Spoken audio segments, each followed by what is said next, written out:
Me avisan cuando ya miren la presentación. Ya se ve, doctor. Ok, muy bien. Pues vamos a empezar el día de hoy. Los últimos dos temas que faltaban de la clase para terminar esta parte teórica de higiene mental. Vamos a hablar del estrés y vamos a hablar de la violencia. Creo que esas tres imágenes que tienen ahí se les puede hacer familiar. Tres facetas de lo que es el estudiante universitario, principalmente de medicina. Ahí tenemos alguien que se está preparando para un examen, otro que se durmió sobre los apuntes y el otro que de repente se le puede olvidar lo que había estudiado y está presentando un examen. Esas son etapas y generadores de estrés. Bien. El estrés es una respuesta fisiológica, psicológica y del comportamiento del individuo que sirve para adaptarnos a los estímulos que nos rodean. El estrés es algo que podría decir yo que el estrés nace con el hombre, es algo que nos ha acompañado desde los principios de la humanidad y que nos va a seguir acompañando.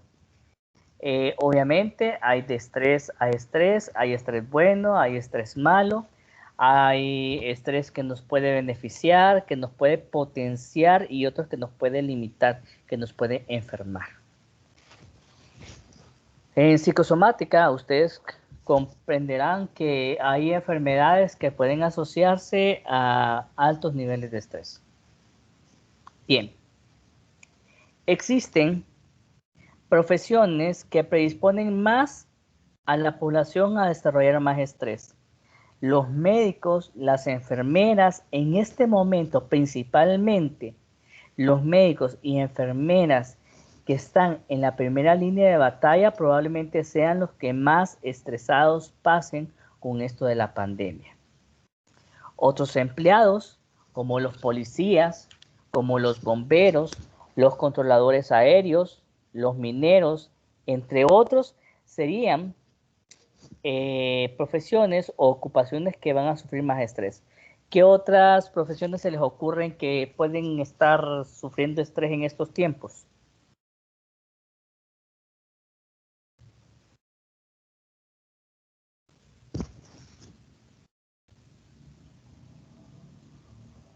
El personal Las que está en los escuelas, aeropuertos.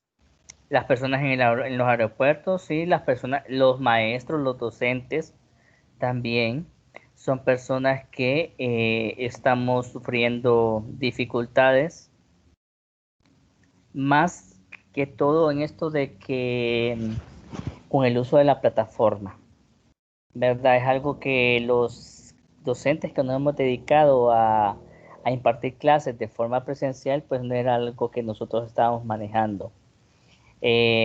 Yo conocí Zoom hasta este año, Webex también, y este Teams yo lo tenía como parte del Office, pero no le había encontrado la forma de trabajar con él. Ahora pues parte de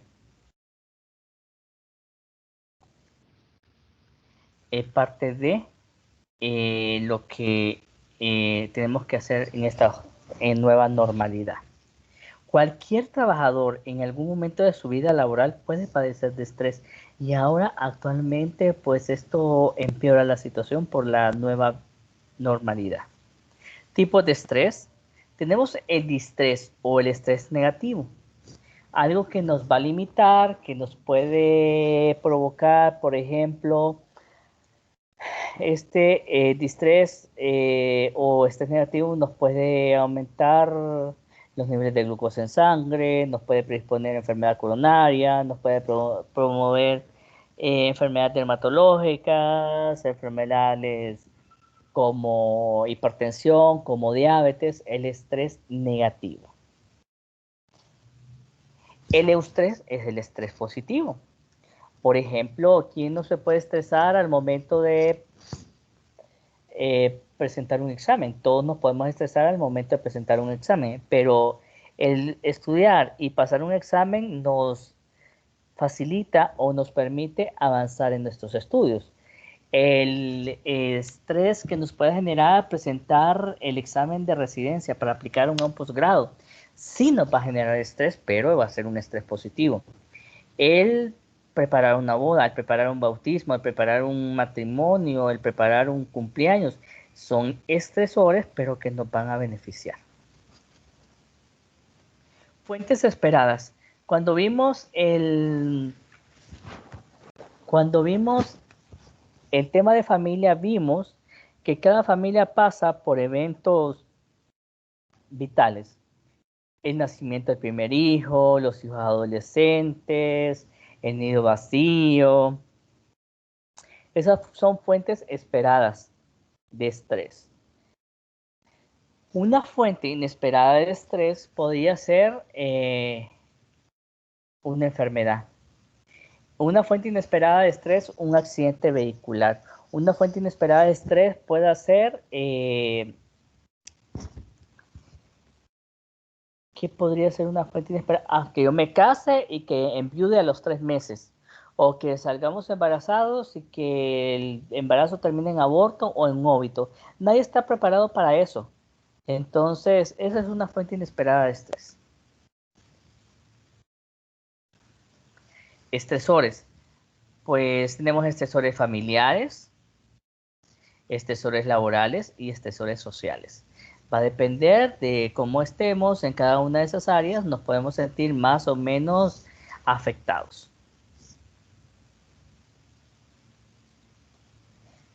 Dentro de las manifestaciones del estrés podemos tener un sinfín de manifestaciones. Tenemos una respuesta rápida, como por ejemplo si estamos esperando un taxi, si estamos esperando un bus enfrente del hospital de escuela y de repente hay un choque y ese choque casi me mata a mí, casi soy yo una de las víctimas en ese accidente, o de repente puede hacer que me asalten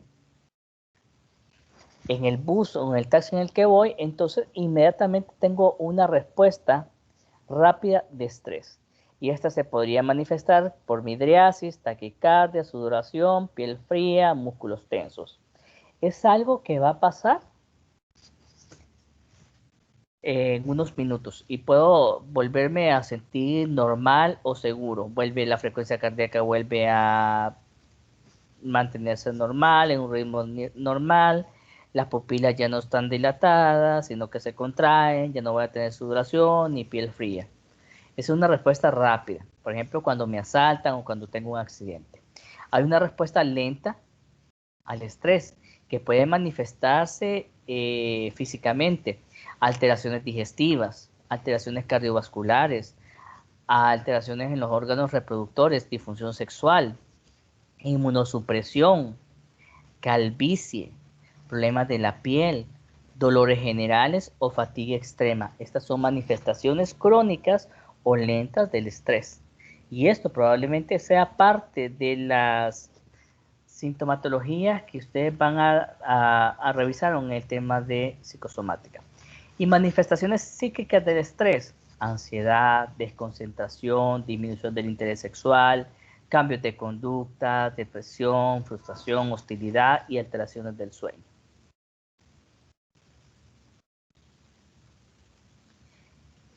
Hay personas que responden de una mejor forma al estrés. Hay unas personas que se les hace mucho más difícil, a otras se les hace mucho más fácil. ¿Cuáles serían los factores de riesgo para que unas personas sufran más estrés que otras? Pues la presencia de una enfermedad orgánica. Lo vemos ahorita. ¿Qué tanto les preocupa a ustedes? Del 1 al 10, ¿qué tanto les preocupa a ustedes infectarse de COVID-19 ahorita? Del 1 al 10.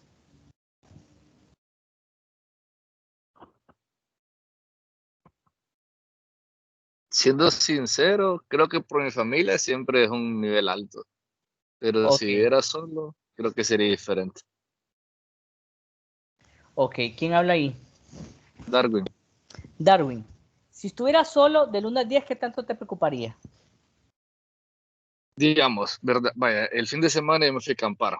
Me gusta hacer senderismo y me fui a acampar. Entonces, siempre pongo la excusa como, es con la gente que he estado, con los amigos que siempre me he visto en toda cuarentena. Siempre todos tenemos nuestras medidas, siempre andamos nuestras mascarillas y siempre tomamos las medidas que podamos, como yo ando siempre mi amoníaco, mi Lysol, mi gen, mi gel antibacterial y el jabón y todos los implementos que se puedan. Pero tampoco he dejado de hacer, como hacer esas cosas, como hacer hiking, no lo he dejado de hacer. Entonces, algo así. Ok, O sea, muy bien. trato de afrontarlo como la vida. Ok, si vivieras solo, ¿te afectaría que un 2, un uno, el miedo de infectarte? Un 4 digamos. No es que no me importa, pero siempre comida. No permitiría a nadie en mi casa, eso sí, solo tal vez como a mi novia y ya, o mi chava con la que esté o lo que sea. Correcto. Si vivieras con ¿tu familia padece de enfermedades médicas? No, ninguno de ellos, son menores de 53 años los dos. Sí vivo con ellos, pero yo paso en mi cuarto y paso con mascarilla en toda la casa. Ok, si tuvieras tus abuelos. Mi abuela al principio de la cuarentena estuvo y yo no salía, aquí pasaba. Ok, entonces eso es un factor estresor, pues. O sea, no es lo mismo, por ejemplo, para ustedes contagiarse a los 22, 23 años, probablemente ustedes van a vivirlo como una gripe. Si no es que ya la pasaron, pues, si no se dieron cuenta. Entonces, pero tener una enfermedad orgánica, sea diabetes, sea hipertensión, cardiopatía, lupus y otros tipos de enfermedades, pues es un factor estresor en la vida de las personas. Es un factor de riesgo, inclusive aún más en estos tiempos de pandemia. Abuso de drogas también es un factor de riesgo para tener menos tolerancia al estrés, para que la respuesta al estrés sea no adecuada, que no nos podamos adaptar a las demandas o las exigencias del ambiente. Falla en las relaciones interpersonales. Esto también puede ser estresante para la población, para la gente, en relación a la salud mental. ¿Cuántas, bueno, obviamente yo que doy consulta profesional, me doy cuenta que muchas de las enfermedades que presentan las personas tienen que ver con problemas en las relaciones interpersonales, con su pareja, con sus hijos, con sus padres, con sus compañeros de trabajo, con sus jefes, etcétera, etcétera. Responsabilidad de otras personas también es un factor de riesgo para desarrollar mayores niveles de estrés o enfermarnos por estrés, principalmente en estos momentos. El cuidar de nuestros adultos mayores, el cuidar de niños pequeños, el ser fuente de ingresos en la familia, todo esto. Dificultades laborales, como yo les mencionaba al principio, el pasar de la presencialidad a la virtualidad ha sido bastante fuerte. Se tiene que trabajar prácticamente más de lo que uno trabajaba cuando daba clases presenciales el año pasado. Entonces uno tiene que irse adaptando, pero sí hay dificultades laborales. Hay otras personas que lamentablemente desearían tener el trabajo que nosotros tenemos en este momento porque quedaron desempleados.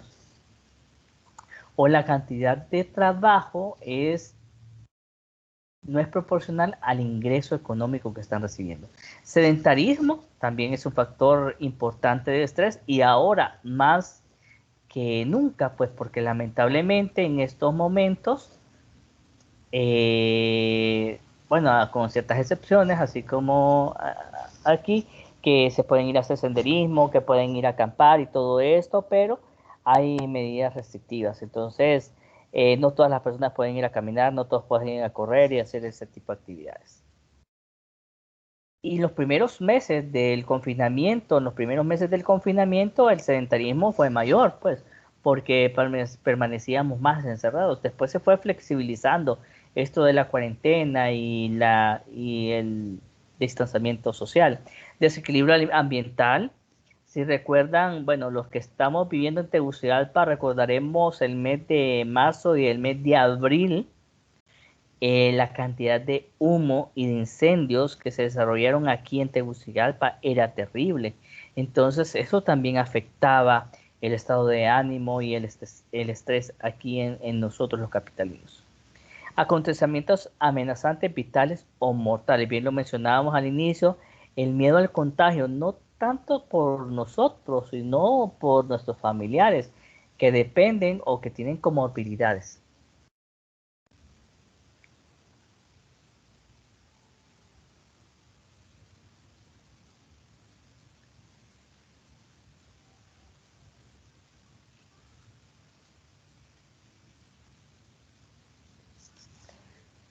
Hay dos tipos de personalidades. Esto probablemente lo vieron en psicosomática ustedes, la personalidad tipo A, la personalidad tipo B.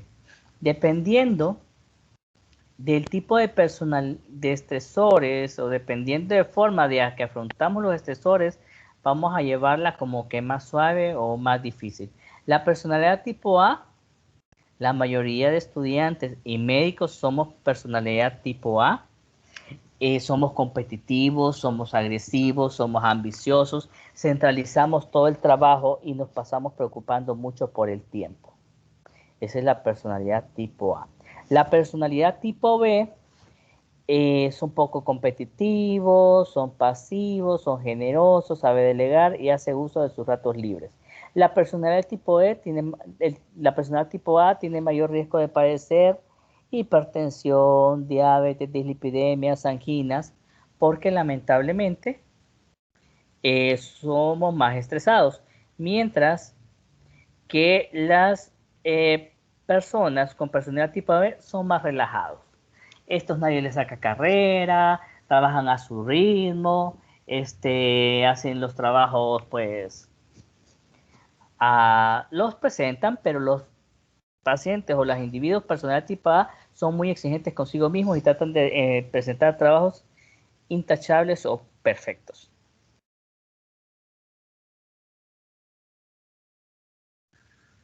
Bien. Desde el punto de vista de la organización del trabajo, van a haber algunos factores que van a provocarnos mayor estrés. La jornada laboral.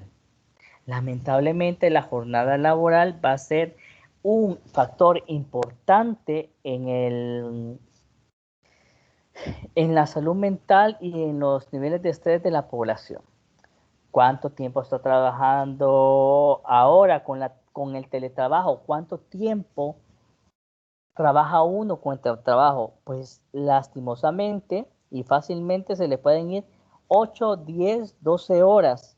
Y no hay horarios de oficina, porque uno en la oficina, por así decirlo, uno en la universidad, yo entraba a la 1 de la tarde y a las 7 de la noche me desentendía del trabajo de la universidad.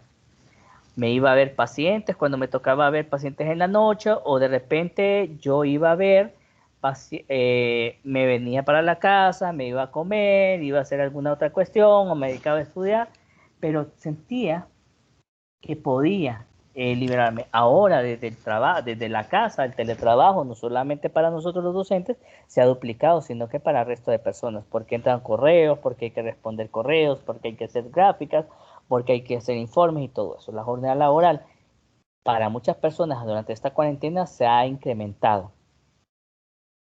Igual la jornada laboral dentro de los médicos también se ha visto más afectado.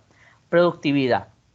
Hay algunas personas que se ocupan de la productividad o que ganan de acuerdo a la productividad. Tanto tienen un sueldo base,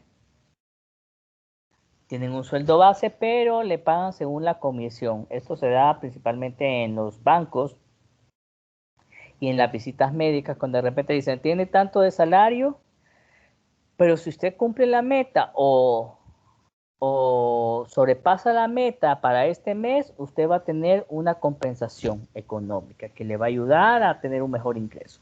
La productividad puede ser también un estresor. Salario.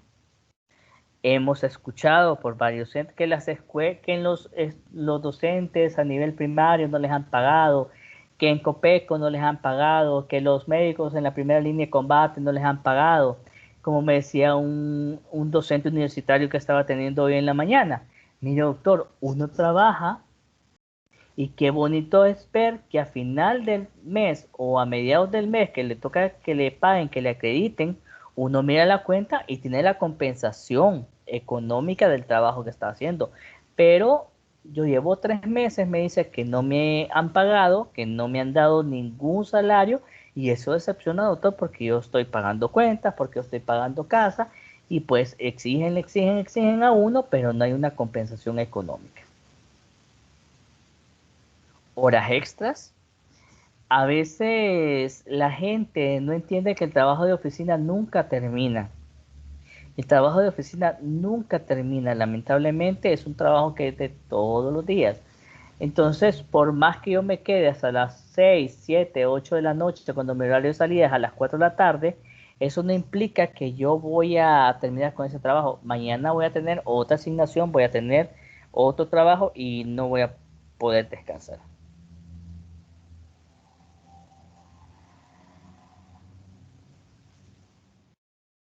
Inseguridad en el empleo. Lamentablemente ahorita se está viviendo esta situación. La inseguridad en el empleo, la gente no tiene capacidad para sostener a todos sus empleados en las empresas o de repente está entre entre las alas de cucaracha cuanto a su estabilidad dentro de las empresas privadas o de algún sector público. Pluriempleo. Profesoras que están trabajando en 2 instituciones, médicos que están trabajando en un hospital público y tienen que movilizarse al trabajo privado, médicos que están trabajando en hospitales fuera de Tegucigalpa que tienen que venir a dar clases a la universidad. Todo esto afecta el tráfico, el ruido, la movilización, afecta. Y la relación con compañeros y superiores también son estresores dependientes de la organización del trabajo. En el trabajo no siempre se va a tener un buen jefe o se van a tener buenos compañeros, eso no siempre es una realidad.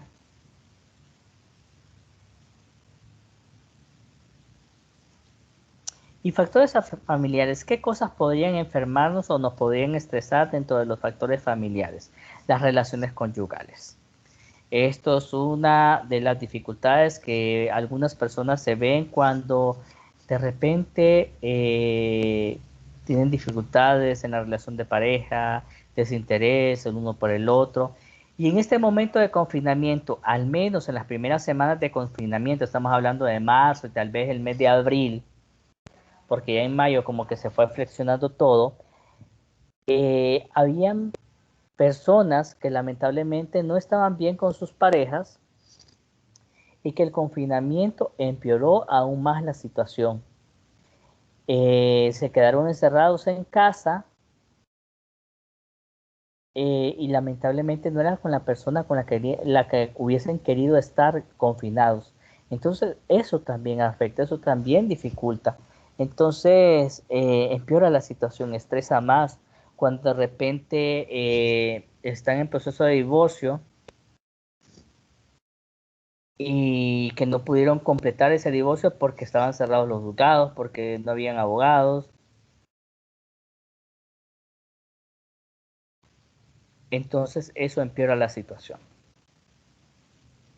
Relaciones con los hijos, ese es otro factor que va a dificultar.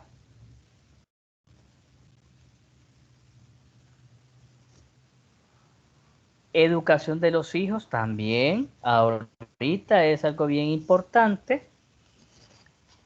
La educación de los hijos también es bien importante porque hay gente que en este momento no sabe si va a poder pagar la colegiatura o la mensualidad de la universidad o del colegio de los hijos. Convivencia con los ancianos, bien lo mencionaban ahí, antes estuvo la abuela viviendo en casa, entonces había como más dificultades como para poder salir por el riesgo de contagio.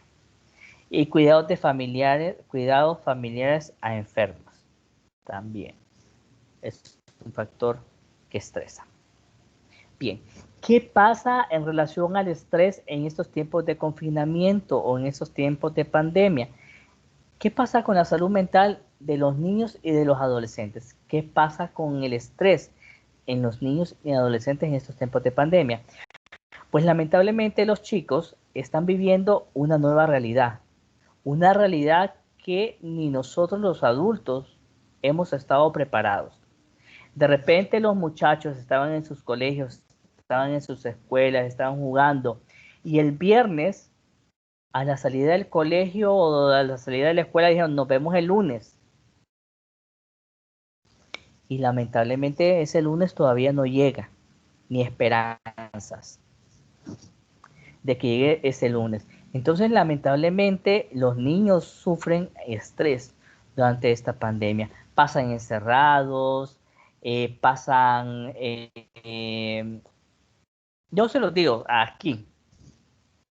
Yo sé que ustedes se están conectando, hay algunos que se conectan, hay unos que no participan, a veces yo estoy pensando que estoy hablando, que estoy dando la clase como un monólogo, porque son pocas las personas que participan, se conectan, pero yo no sé si realmente están conectados o solamente se conecta el aparato celular o la computadora. Entonces, ok, muchísimas gracias. Entonces, sí, preocupa bastante, pero imagínense que ustedes de repente se desconcentren, que se aburren, y para los niños y para los adolescentes es aún más difícil. Dejaron de ver a sus compañeros, a sus profesores, a sus amistades, entonces eso interfiere también con la salud mental.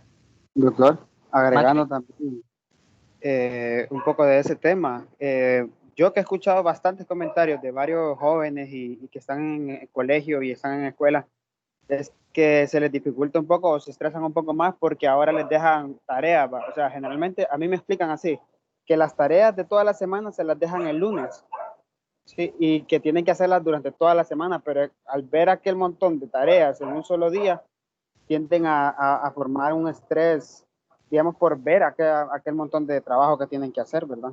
Entonces también es parte de lo que se está viviendo hoy en día, así en tiempos de pandemia.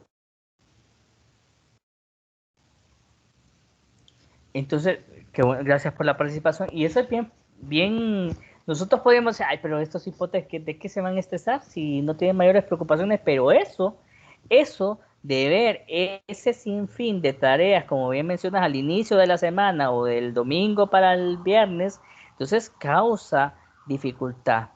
La otra, hay un incremento de la inactividad y esto genera sobrepeso. El sedentarismo va a incrementar los niveles de peso y sabemos que la obesidad es un factor de riesgo adicional para esta enfermedad. Entonces, poco a poco uno se ha ido adaptando a esta nueva realidad. Yo creo que yo caminaba entre alrededor de 45 a 60 minutos diarios todos los días, o al menos 5 o 6 días por semana, y lo empecé a hacer porque, bueno, el año pasado se me dificultaba bastante, entonces lo empecé a hacer en febrero. Y el 17 de marzo nos encierran a todos, ahí por el 16 de marzo nos encierran a todos a dejar de caminar. Hasta la semana pasada volví a caminar alrededor de mi colonia, que es una colonia pequeña, que todos nos conocemos y es segura. Empecé a caminar nuevamente a los 45 a 60 minutos, pero ahí con todas las medidas de bioseguridad y tratamos de hacerlo, pero también hubo gente que aumentó de peso, que ha aumentado 1, 5, 10, 20 kilogramos en estos tiempos. Los niños y adolescentes también se ven enfrentados a este tipo de situaciones y podrían presentar angustia y tristeza leves, podrían presentar insomnio, irritabilidad, aburrimiento, sentirse emocionalmente exhaustos, nerviosos, entre otras cosas que pueden sentir, y ya lo mencionaste por ahí. Bien, otro dato importante en cuanto al estrés en niños y adolescentes en tiempos de pandemia es el riesgo aumentado de violencia física, de violencia psicológica y de sexual que se puede registrar en el hogar.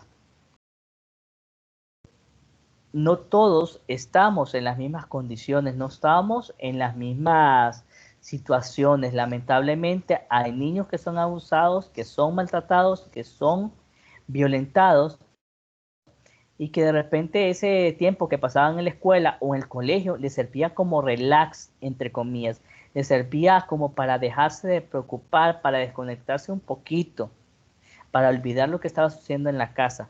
Pero en esos primeros meses del confinamiento, lamentablemente, esto se pudo haber incrementado porque ninguno salía.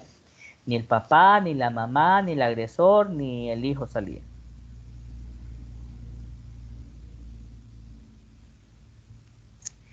¿Cuáles son los estresores que pueden incrementar la situación de enfermedad o de peligro en las personas durante durante y después de la cuarentena, la duración de la cuarentena?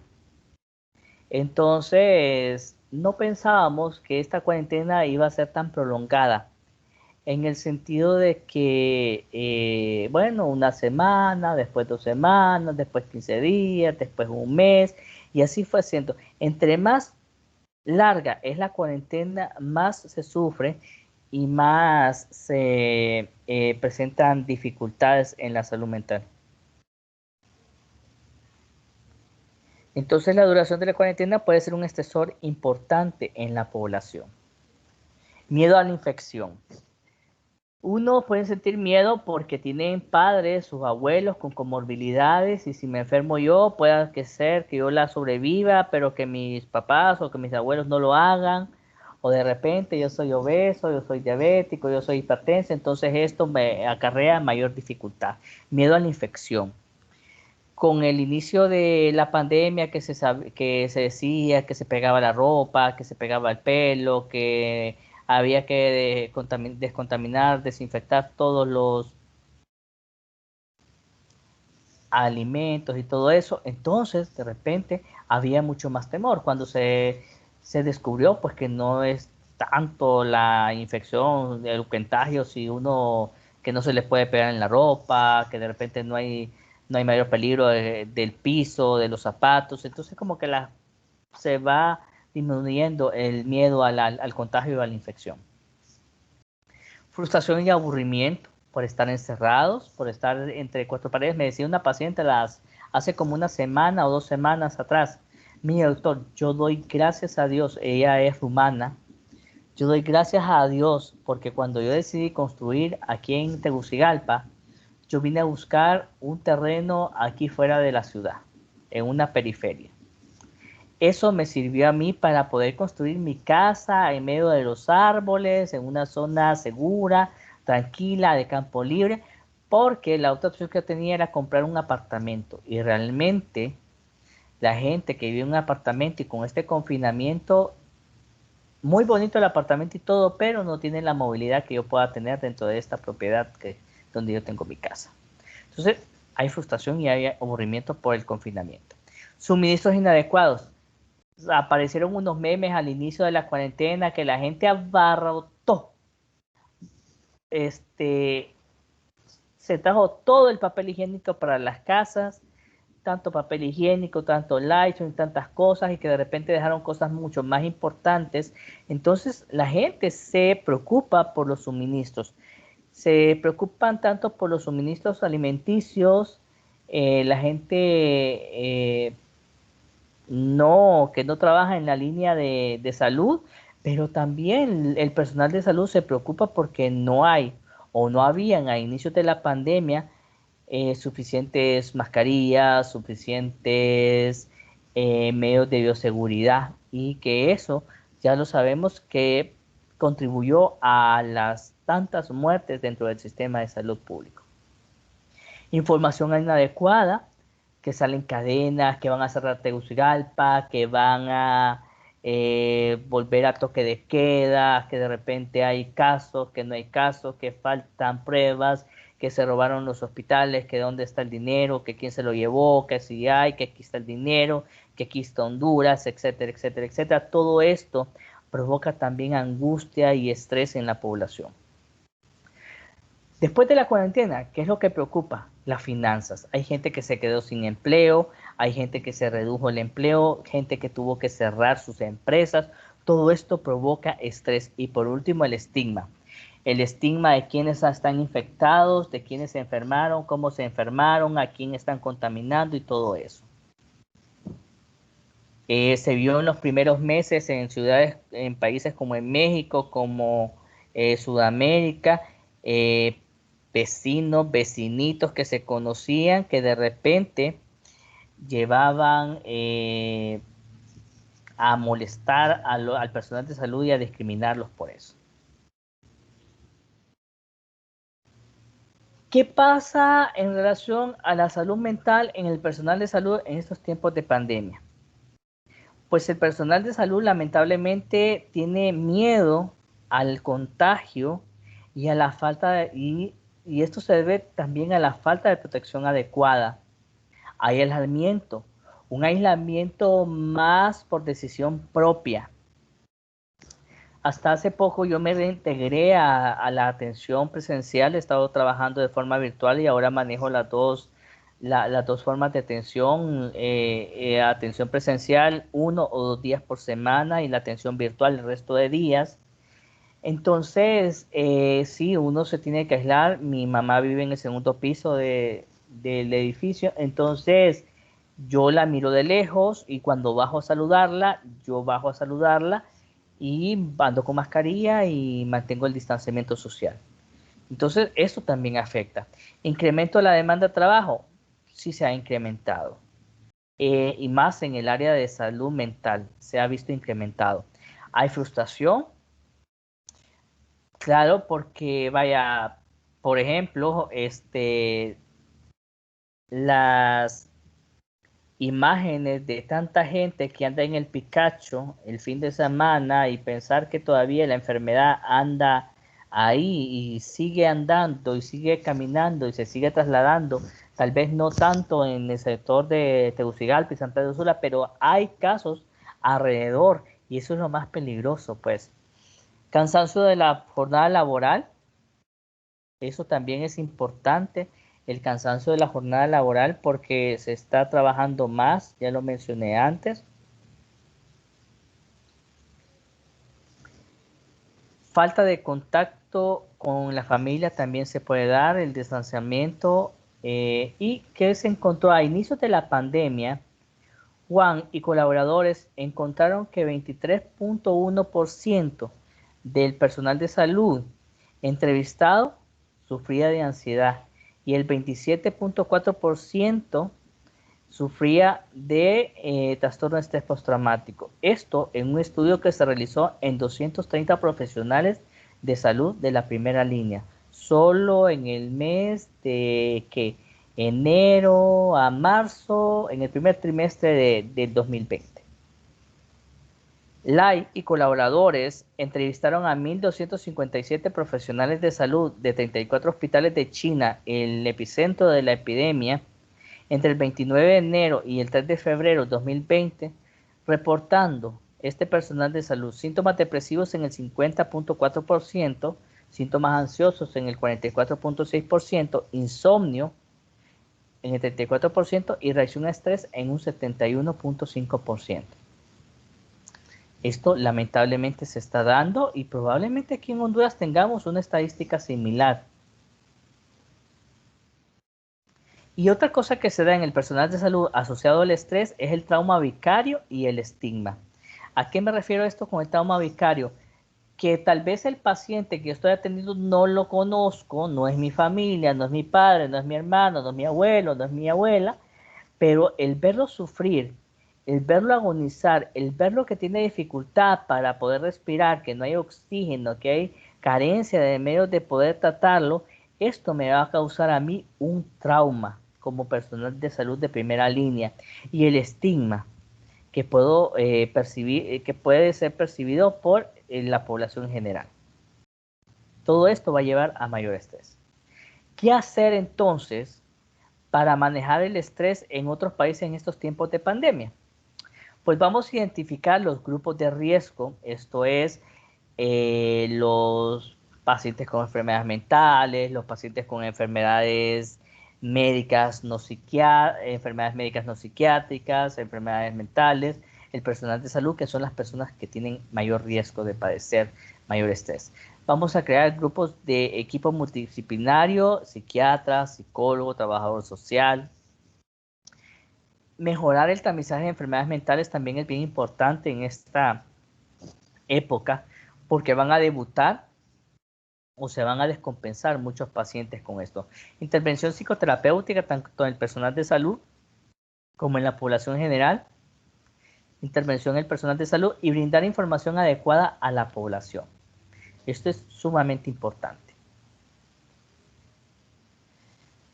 ¿Qué estresa al personal de salud en tiempos de pandemia, muchachos? La saturación de los servicios de salud es una de las cosas que vimos en los inicios de estos tiempos de pandemia, como en países de primer mundo y en países como Honduras, que lamentablemente no tenemos hospitales nuevos, que de repente se compraron hospitales, entre comillas, hospitales, y que ya estamos entrando en septiembre y ninguno de esos hospitales que costó millones y millones de lempiras, ninguno de esos hospitales está todavía en funcionamiento, eso genera conflictos.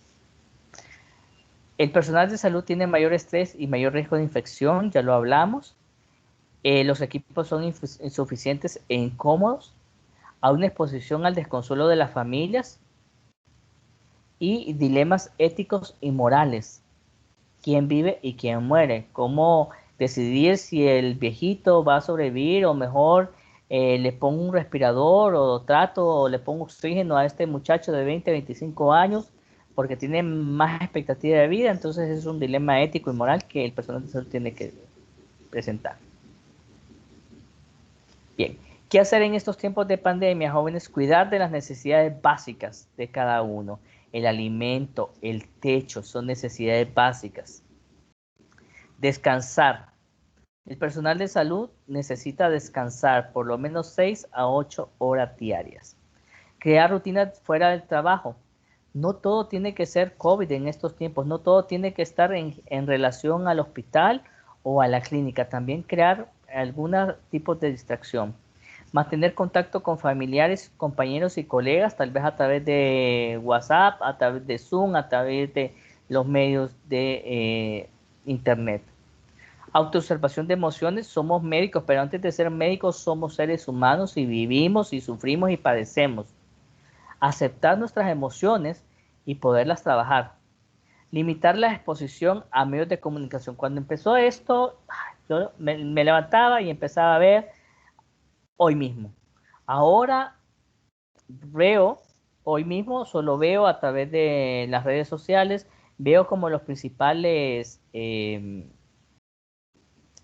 los encabezados, por así decirlo, las principales noticias, el resumen de las principales noticias, porque eso enferma también. Estar viendo noticias a cada rato enferma y daña.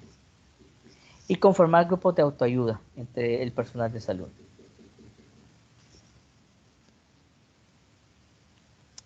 ¿Cómo vamos a manejar el estrés en la población? Con horarios, tratar de cumplir los horarios que sean flexibles y que sean de acuerdo. A pesar del teletrabajo, si el horario es de 8 a 4, entonces de 8 a 4 voy a estar conectado.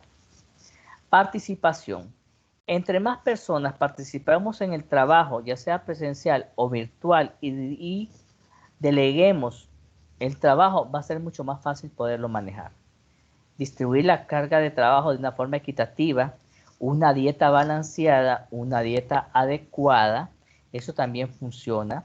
Estabilidad laboral se necesita bastante para asegurar las necesidades básicas que estén satisfechas, el ejercicio físico en la medida de lo posible, el reposo, no consumir drogas y tiempos de ocio también es importante. ¿Cuáles son las medidas de protección? El afrontamiento activo significa que si yo tengo algo que hacer, un trabajo que presentar, un informe que entregar, yo debo de hacerlo conforme al tiempo estipulado, no dejar las cosas para último momento, que los hondureños muchas veces somos expertos en este tipo de actitudes, de dejar todo a última hora. Aprendizaje de la experiencia. Si dejé un trabajo a última hora y lo presenté y me fue mal, entonces debo de aprender a no postergar, a no procrastinar y hacer el trabajo en tiempo y forma.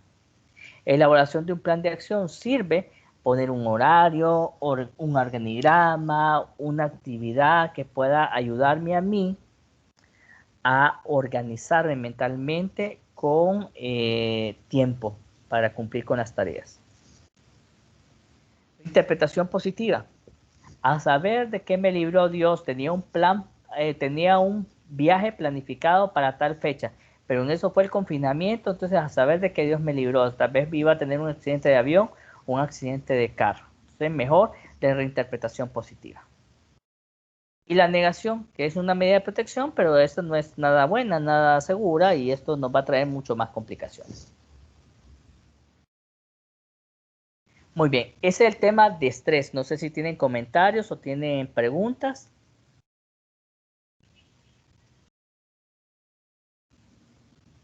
Todo claro, doctor. Todo claro, doctor. Muy bien, me alegro.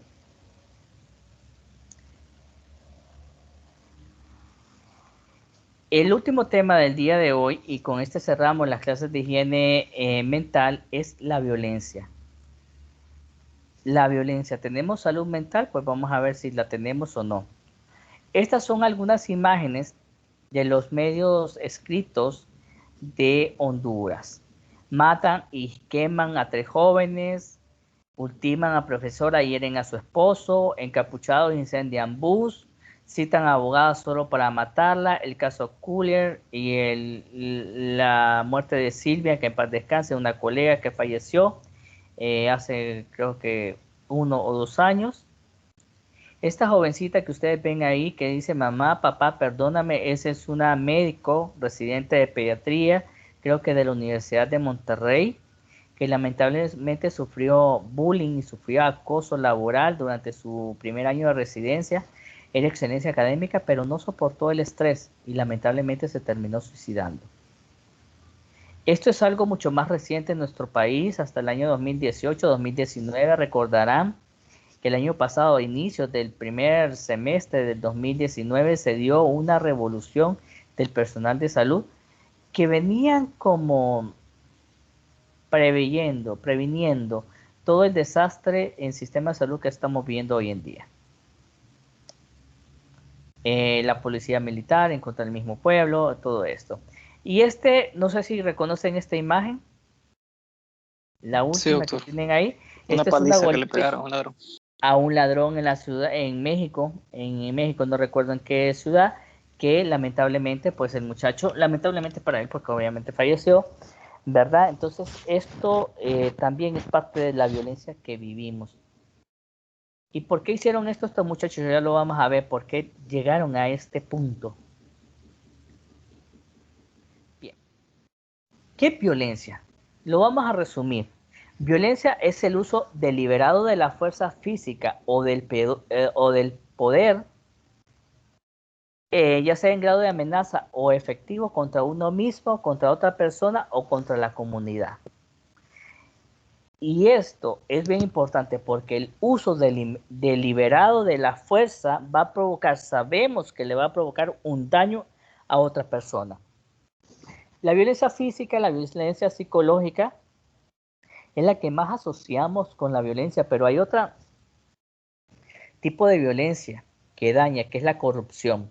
Y tal vez no la consideramos como violencia, pero sí lo es. La violencia provocada por la corrupción es a nivel macro, a nivel de una comunidad. Está perjudicando a la comunidad entera. La prevención de la violencia sigue siendo hoy por hoy, siglo XXI, un tema prioritario en salud pública.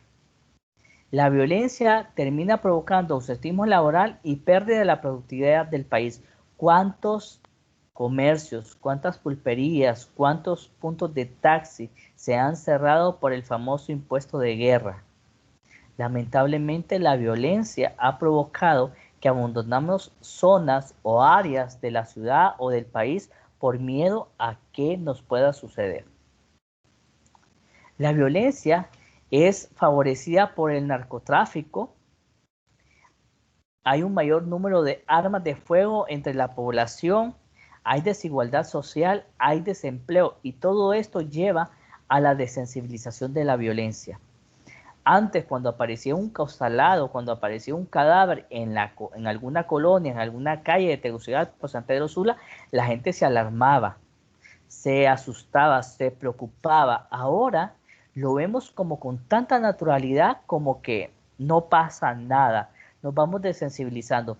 Y tal vez esta desensibilización sea que nosotros mismos normalizamos la violencia a través de las películas que vemos, a través de los medios de comunicación, a través de la música, a través de las conversaciones, nos volvemos insensibles a esa situación.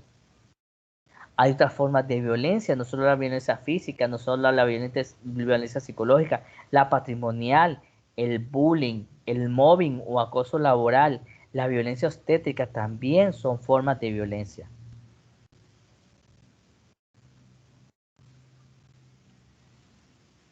La violencia es un factor psicosocial que frecuentemente va a afectar la estabilidad psíquica, produciendo alteraciones como nerviosismo, como inseguridad, inestabilidad emocional y falta de salud mental en la población. La situación de violencia ha llevado a un sentimiento de inseguridad a la población a niveles muy altos en distintas zonas de la ciudad. Y vamos, incluso la gente va identificando zonas peligrosas de cada ciudad.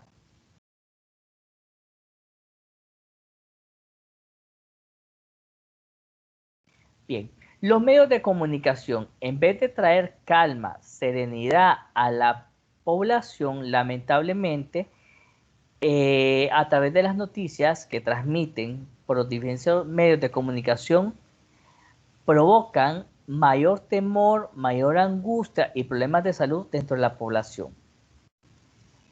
Tenemos, por ejemplo, el canal HCH.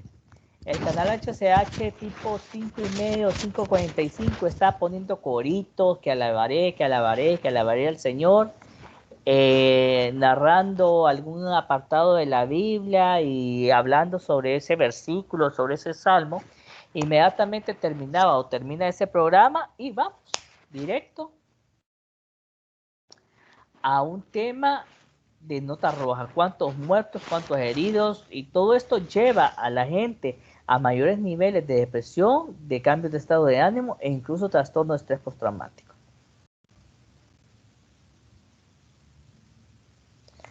Se une Última Hora, Canal 36, Era 1, HCH, QU TV y Televicentro, que lamentablemente están dañando la psiquis de la población. ¿Por qué se da el incremento de la violencia? Porque estos muchachos en ese microbús, en ese busito, golpearon a este ladrón. ¿Por qué se dio esto? Porque lamentablemente tenemos un sistema de salud con pobre calidad de atención. Esto lleva a no identificar correctamente a las personas que son mucho más sensibles o más vulnerables al estrés y que pueden tener reacciones violentas ante el menor estímulo, un sistema de justicia incapaz de controlar y prevenir el delito. Esto es algo que indigna, algo que irrita, algo que hace sentir mal al pueblo hondureño. ¿Cuál es la consigna en las últimas semanas de todo el pueblo? ¿Cuál es la pregunta que todo el mundo se hace? ¿Dónde está el dinero? Exactamente, ¿dónde está el dinero? Y lastimosamente, nadie nos dice nada. Aquí está Honduras, dicen. Aquí está Honduras, lamentablemente. Y entonces estamos... vaya, la fotografía que salió ayer de supuestamente hospitales móviles en esos países, en Turquía. ¿Qué es lo que dice la gente de esa fotografía? ¿La vieron en la fotografía? Una que dijeron que habían cambiado de domicilio, el lugar donde los estaban empaquetando. Una donde salen, sí, donde salen sale la comitiva que mandaron de Honduras hacia Turquía y detrás sale los hospitales móviles no sé qué, y aparentemente los que saben de esto de diseño gráfico y de todo esto dicen que es un fotomontaje, que en primer lugar, si fuese una empresa turca no tendría el nombre en español, y eso me parece lógico, y que las sombras de las personas que salen ahí en la fotografía no tienen nada que ver con las sombras del edificio y las sombras del Entonces todo esto lleva a que la población se siente indignada y no crea en la justicia, incapaz de poder controlar y prevenir el delito. Una población con problemas económicos, que esto se va incrementado aún más en estas últimas semanas, y la existencia de conflictos políticos también va a generar problemas. ¿Cuáles son las consecuencias que la violencia va a traer o que trae a la población? A la población general, la violencia va a provocarle miedo, inseguridad, ansiedad, angustia, inestabilidad física y psíquica. Van a haber cambios de conducta y estilos de vida. Antes, en mis tiempos, muchachos, les voy a contar, esto es algo que yo siempre cuento. Antes, cuando yo estudiaba, para subirme en un bus o para subirme en un taxi, cuando tenía para pagar taxi, porque no era siempre, yo me fijaba que llevara buena música o que la pinta del taxi sea más o menos bonita. Que se miraba nuevo el carro, eso me gustaba, no se vaya a quedar al medio camino y me toque a mí caminar o empujarlo. Bueno, esa era una, eso es lo que me fijaba. Ahora, para subirme yo en un taxi o en un bus, lo primero que me fijo es que el taxista, que el conductor sea viejito, me da como mayor seguridad. Y me siento aliviado cuando de repente escucho en la radio que está llevando una emisora cristiana y tiene su Biblia ahí. Eso me da como mayor seguridad. O sticker cristiano. O stickers cristianos también le da mayor seguridad a uno. Entonces, cuando el chavo, el taxi se mira bastante, el taxista se mira joven, yo todavía digo, no, huecho, me puede saltar. Entonces, mejor espero a alguien que de mi edad o mucho mayor para darme como mayor confianza. Entonces, vamos teniendo cambios de conducta y cambios de estilo de vida. Vivimos en barrios seguros o en circuitos cerrados con el fin de sentirnos más seguros, pagamos vigilancia para sentirnos más protegidos, ponemos cámaras en nuestras casas para saber quién está enfrente de la casa, quién viene, quién va. Intercomunicadores para que cuando toquen el timbre de la casa, pues desde afuera no hay que irse a asomar, sino que vamos a preguntar desde el intercomunicador quién está llamando, quién es el que está tocando la puerta. Todo esto influye en los cambios de estilo de vida. ¿Qué pasa? ¿Qué no vende el Estado? El Estado nos vende para vendernos una falsa seguridad, una sensación inmediata de seguridad, capturas masivas y encarcelamiento de jóvenes, entre comillas, delincuentes.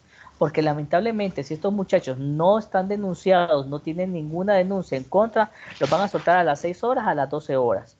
¿Y qué pasa? La gente tampoco denuncia, aunque sepa quién vende droga ahí en la colonia, quién se robó las llantas, quién se metió en la casa. No dicen nada porque no confían en las leyes ni en los juzgados de Honduras, entonces mejor no dicen nada. Entonces estos chavos son liberados. La población en general abandona muchas zonas por temor a ser víctimas de la delincuencia. Pagamos vigilancia privada o no frecuentamos lugares identificados como peligrosos, como calles o ciudades. Todo esto es producto de la violencia. ¿Diga? Sí, que yo tengo también un comentario en ese aspecto. Que también he escuchado, yo estoy hablando, bueno, yo hablé ya hace mucho con un chavo que era marero antes, o sea, era ex marero, pero él, pues obviamente se convirtió pues a Dios.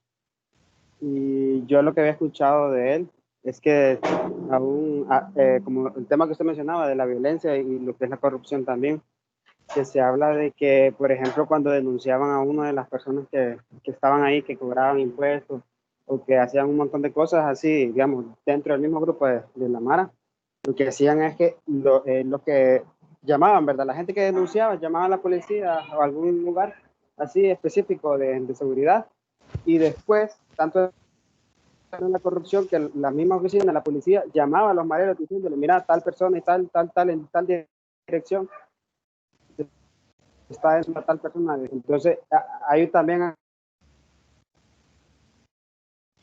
en cuanto a ese aspecto de seguridad, que incluso él me lo llegó a contar a mí, que a él incluso lo llamaron y le dijeron, miren, tal señora lo vio a usted fumando marihuana cerca de su casa, la denunciaron, usted tiene la dirección y tiene el permiso de aniquilarla, según lo que él me, perdón, lo que él me llegó a contar. Entonces, ahora ya ni en eso se puede confiar, pues, genera también esa Correcto. duda. Correcto, lamentablemente no creemos en la seguridad, no creemos en la justicia, no creemos en los juzgados, no creemos en los fiscales. Entonces, lamentablemente, no creemos en nada, entonces mejor es no denunciar y quedarse callado. Entonces, eso es lo que sucede. Entonces, esto empeora más la situación e incluso cuando en los pueblos sucede un asalto, un abuso sexual o una violación de un niño o de una mujer, muchas veces en los pueblos lo que hacen es que los mismos pobladores toman la justicia por sus propias cuentas y golpean y maltratan y matan al delincuente o al malhechor. Y después ahí aparecen rapidito, aparecen los policías queriéndolo rescatar. Entonces eso también va... Ese fenómeno se da bastante aquí en Choluteca, de linchamiento. Correcto, porque lamentablemente la gente ya no cree en la justicia. O sea, denuncio para qué, para que después me vayan a buscar a mí. Entonces, esto genera mucho más miedo. Entonces, prefieren ellos terminar ahí con ellos mismos. Bien, ¿cuáles son las repercusiones en las víctimas? Tanto las víctimas directas como las víctimas indirectas van a presentar un mayor riesgo de sufrir ansiedad, de sufrir depresión y trastornos de estrés postraumático. Comportamientos alterados y antisociales, abuso de alcohol, comportamiento suicida, embarazos no deseados, disfunciones sexuales, enfermedades de transmisión sexual y conflictos familiares. ¿Cuántos adolescentes no se salen de sus casas porque viven violencia y se van con el primer chavo, el primer hombre que les llama la atención o que les calienta la oreja porque piensan que su vida va a ser mejor al lado de este hombre? Entonces, lamentablemente, es el mismo infierno, pero con diferente diablo, lamentablemente. Entonces, de repente, muchachas o muchachos son abusados sexualmente y terminan con una enfermedad de transmisión sexual o los conflictos familiares que se dan más hoy en día entre la población hondureña. Van a haber discapacidades permanentes con lesiones medulares, cerebrales o mutilaciones.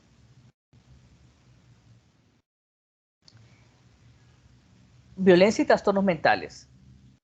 Tanto el agresor como la víctima podía presentar trastornos de personalidad severos. ¿Qué trastornos de personalidad podrían ser mucho más proclives a producir violencia? El trastorno paranoide de la personalidad. De repente, cuando se le mete entre ceja y ceja posibles celos, pueden llegar a cometer suicidio o homicidio. Otro podría ser el trastorno disocial.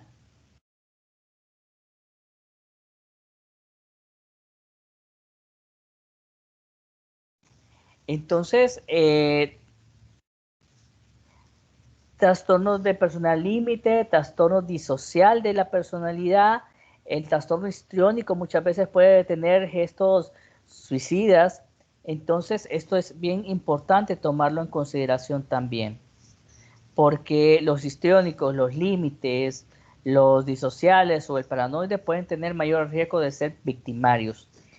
¿Y cuáles podrían ser víctimas? El trastorno histriónico, el trastorno límite y el trastorno dependiente. Muchas veces pueden ser víctimas de violencia. Cuadros cerebrales orgánicos como retardo mental también. La psicosis también. El consumo de alcohol y las drogas podrían provocar en el paciente mayor riesgo de hacerse violentos. ¿Cuántas personas bajo el efecto del alcohol no han macheteado? Vimos, creo que la semana pasada salió una noticia así, que, bueno, esto fue tempranito en las noticias, que a un hombre en Comayagua, creo que fue, lo había matado su mejor amigo bajo el efecto del alcohol. Estaban tomando y ahí con el mismo machete le dio al hombre.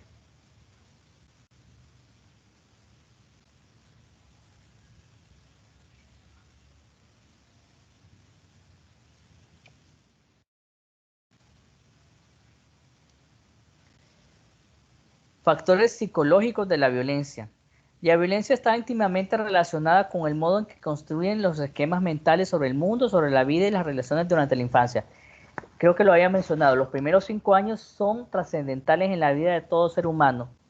Lo que yo miré en la relación de pareja de mis padres es lo que voy a considerar yo como normal en la relación de pareja. Si yo miré que mis papás se maltrataban, que se golpeaban, que se gritaban, entonces probablemente para mí va a ser fácil poderme involucrar en relaciones de pareja así, conflictivas, de violencia. Si yo miré que era normal que mi papá golpeara a mi mamá, entonces yo podría volverme golpeador de mi novia o dejarme golpear por mi novia o por mi novio. Un niño que ha sufrido experiencias de maltrato en la niñez tiene dos opciones: volverse agresor o volverse víctima. Y esta es una relación inconsciente con el agresor o con la víctima, así se van a percibir. Y me parece bien importante recalcarlo, existe una correlación entre el maltrato infantil, un bajo coeficiente intelectual y los comportamientos violentos. Entre menos inteligente soy, más violento me voy a hacer. Una persona más inteligente va a poder controlar estos factores. ¿El castigo físico mejora el comportamiento del niño? No. El trato de los padres a los hijos es importante. El castigo físico no va a parar la violencia ni va a parar el maltrato. Esto lo va a empeorar. La experiencia de maltrato y la naturalización de la violencia y el irrespeto a las normas va a llevar a que la gente o que los niños no sepan qué es lo correcto de lo incorrecto. Entonces, ¿qué pasa? A veces los padres golpean a los hijos y los hijos lo que pasa es que se disocian. Se desconecta, mente se desconecta del cuerpo. Entonces, cuando esto sucede, lamentablemente, cuando esto sucede, el niño ya no tiene opción. Le pegan, le siguen pegando, él se desconecta, pero él aprende que la violencia puede ser una forma de poder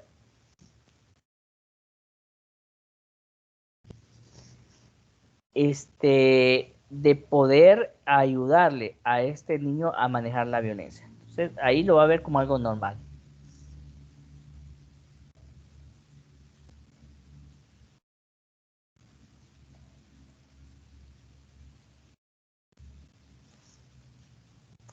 En situaciones donde el sistema legal de un país es incapaz de castigar o controlar el delito, puede darse la tendencia a utilizar los medios agresivos como métodos para establecer la justicia.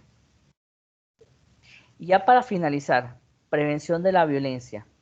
¿Cómo vamos a prevenir la violencia? Vamos a empezar desde la familia. Descartar definitivamente el castigo físico. Esto no es algo que sea agradable. Vamos a buscar solucionar los problemas de una forma mucho más madura, con una discusión razonada y asertiva. A nivel educativo, nos ayudaría a implementar programas de prevención en la escuela, trabajar en habilidades sociales, tratar de solucionar los problemas, reevaluación cognitiva y la inoculación del estrés. Estas son formas de poder establecer una manera de poder ayudarle a los niños dentro de las escuelas a prevenir la violencia. ¿Qué es lo que pasa en las escuelas? Solamente es un reflejo de la familia. A nivel económico, reducir la marginalidad y la pobreza y ayudar con medidas políticas, legales y financieras en pro de liberar a la población de la violencia y la inseguridad. Lastimosamente, aquí en Honduras estamos a años luz de distancia de que ocurra esto. Y los medios de comunicación deben de favorecer la enseñanza de habilidades necesarias para la familia, la escuela, el trabajo y la comunidad. Y aquí termina, jóvenes, la clase del día de hoy, y con esto damos por finalizado todas las clases de higiene mental para esta rotación.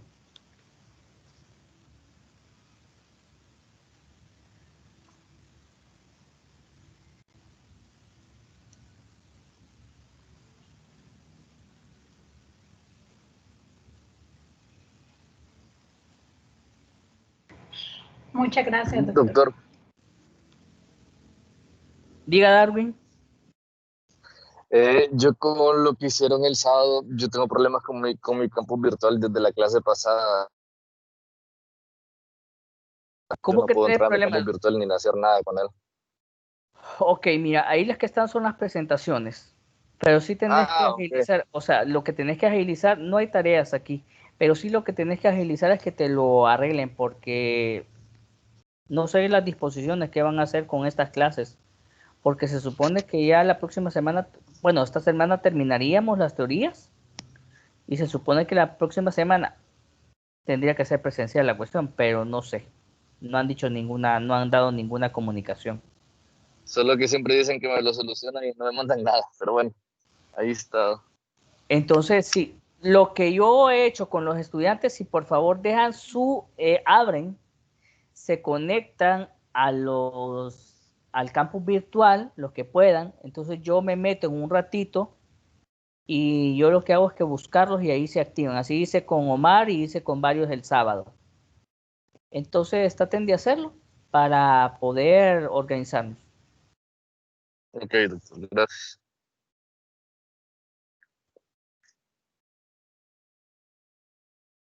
Entonces, no sé si hay comentarios, si no, pues damos por finalizado estas clases y estamos en contacto a través del chat por las nuevas disposiciones que den las autoridades de la facultad.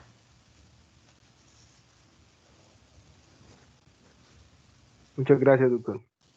Dele, Gracias, doctor. muchachos. Buenas clases. Cuídense, Gracias, doctor. cuídense por Gracias, favor y doctor. estamos a la orden. Mucho gusto. Gracias, doctor. Bueno, gracias. Buenas tardes. Buenas tardes.